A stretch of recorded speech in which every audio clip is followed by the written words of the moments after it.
Nowhere on the seven seas does it get any rougher than in the South Pacific, near the bottom of the world.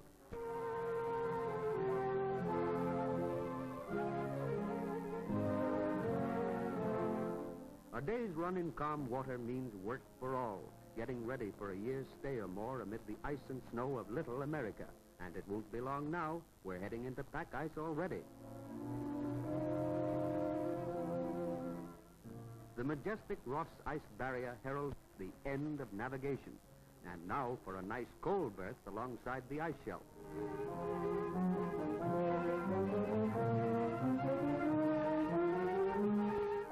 We're here in good time. The seals are still around. Like winter tourists to Florida, they go north during the bitter Antarctic winter from May to August.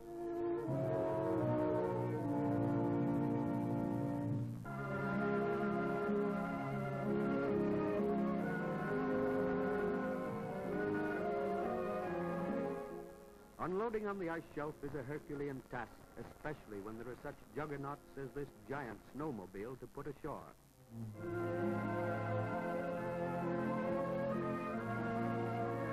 Well, fancy that, Algernon. It's rush to move the many tons of supplies from boat to base between blizzards and to prepare the base camp before the Antarctic winter sets in with its month after month of storms and darkness.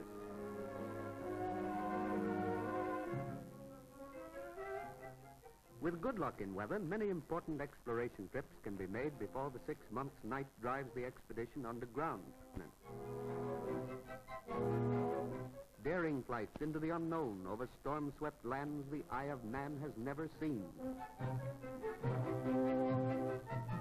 New mountain ranges, rich in coal and other minerals, still locked in the embrace of the Ice Age.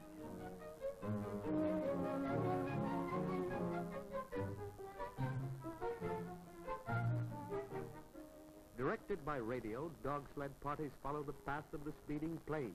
Mile by mile, man conquers the icy wastes at the bottom of the world.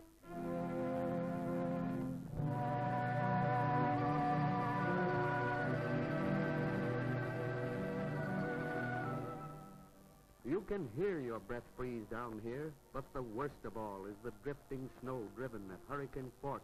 The dogs just have to take it until their ice tunnels are ready below. They're wonderful animals, Siberian, Alaskan, and Manitoba breeds. Several were on Bird's earlier trips to Little America.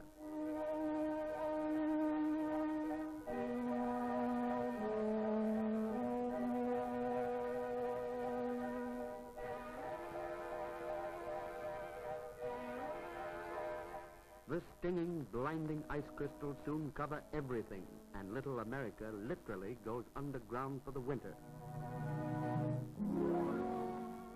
Down below, in the snug, snow-covered quarters, the winter is put to good use. Everyone must learn navigation. The uncharted ice fields are like the trackless oceans. Yet, thanks to shortwave, Broadway is only next door. The biologists and other scientists in the party have many experiments to make during the long night, finding answers, for instance, to questions on food and clothing for polar climes. While daylight lasts above, there's always work to be done. Trips by dog sled, carrying supplies to outlying bases or caches, refilling points that later may save the lives of men and beasts.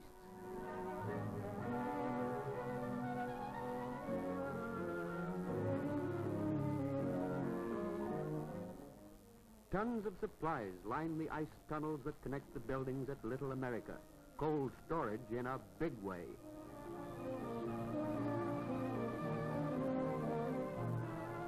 Frozen seal meat for the dogs, too, right out of Dame Nature's own refrigerator. So cold, it actually is brittle.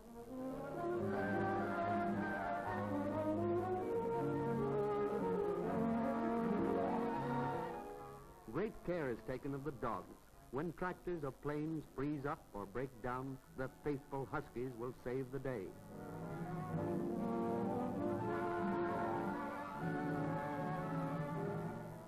When the mercury climbs to 0 and the wind drops to 40 miles or so, you just know that spring is in the air. Spring in September, Antarctic spring, far from the golden mellow September of North America, but a September that's like heaven to the men and to the dogs as well, after the long months of darkness. The highlight of the year, the salute to spring.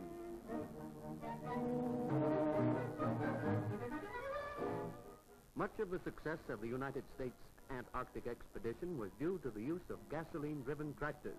Despite the dangers from blind crevices, snow-hidden cracks in the ice shelf, some of them hundreds of feet deep, Bird's tractor crews covered many miles under bitter conditions south of Cape Horn, by far the most important find of the expedition. Along routes where ice conditions are too rough for tractors, dog sleds are sent out to get through with the needed supplies.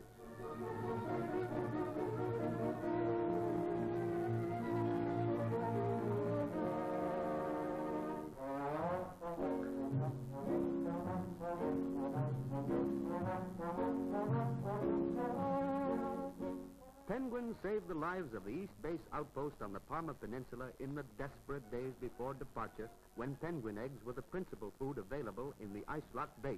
This flock was rounded up for a trip north to America, whether they liked it or not. Tuffy there definitely does not like the idea.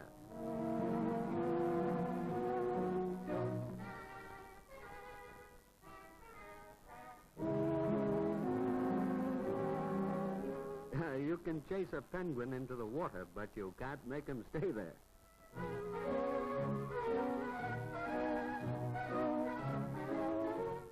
Dignity is all right in its place, but even a penguin unbends on occasion.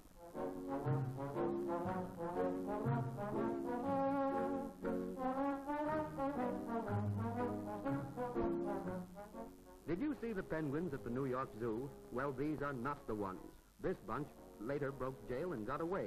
They were replaced by an entirely different flock.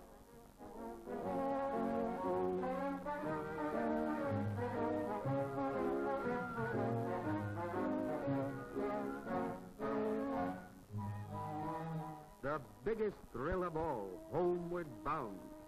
Reloading the barkentine there of Oakland and the North Star for the trip home is as much of a job as unloading was.